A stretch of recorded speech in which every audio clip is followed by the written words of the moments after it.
देखिए, दिल्ली के अंदर 10 साल पुरानी जो डीजल गाड़ियां हैं या फिर 15 साल पुरानी जो पेट्रोल गाड़ियां हैं, इनको पूरी तरह से बैन करने का फैसला लिया गया। हालांकि इसके बाद जब विरोध बहुत तेज हो गया और इसके खिलाफ आवाज उठने लगी, कई जो विपक्षी दल हैं उनकी तरफ से इस पर सवाल खड़े किए गए, तो इसके बाद जो दिल्ली के पर्यावरण मंत्री हैं मनजिंदर सिंह सिरसा, उनकी तरफ से CAQM यानी कि commission for air quality management से पुरानी जो गाड़ियां हैं उनको ईंधन ना देने के आदेश को त्वरित यानी तुरंत रोकने की जो मांग है वो की है। लेकिन सवाल ये उठता है कि जब अगर हम गाड़ियों की बात करें, चाहे वो डीजल हो या फिर पेट्रोल की बात करें, तो इसकी जो लाइफ है वो जब 15 साल मानी जाती है, 15 साल होती है, तो फिर आखिर दिल्ली NCR में जो डीजल की गाड़ियां हैं वो सिर्फ 10 साल तक ही क्यों वैलिड होती हैं?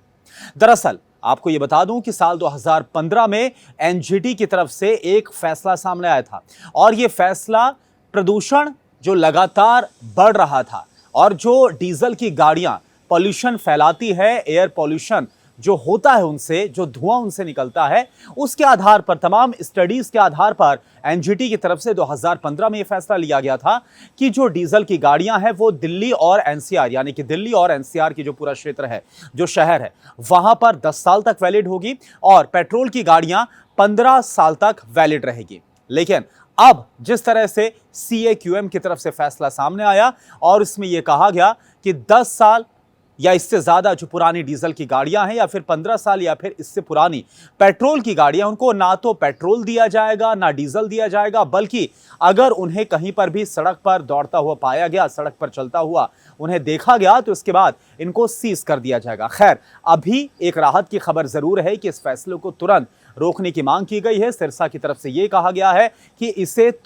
इसे इंप्लीमेंट करना अभी संभव नहीं है। हालांकि सवाल यह भी उठता है कि दिल्ली NCR में जब यह फैसला है तब आपके पास क्या ऑप्शन बचता है? एकमात्र यहां पर ऑप्शन यह बचता है, या तो आप उस गाड़ी को स्क्रैप कर दें अगर आपके पास भी कोई डीजल गाड़ी है जो 10 साल या इससे ज्यादा पुरानी हो गई है, या फिर आप इसे दूसरे राज्यों में बेच सकते हैं, क्योंकि खबर ऐसी भी सामने आ रही है कि दूसरे राज्यों से जो लोग हैं वो दिल्ली आ रहे हैं और वो ये देख रहे हैं कि 10 साल पुरानी जो गाड़ियां, और कई ऐसी गाड़ियां जिनकी कंडीशन बहुत ज़्यादा ख़राब भी नहीं है, तो उनको बहुत सस्ते में ये गाड़ियां मिल रही हैं। तो ऐसे में अगर आपकी 10 साल या फिर इससे ज़्यादा पुरानी कोई डीजल की गाड़ी भी है तो आप इसे दूसरे राज्यों में बेच सकते हैं। इससे आपको ठीक ठाक पैसा मिल सकता है। स्क्रैप से ज़्यादा मुनाफा आपको इसमें हो सकता है।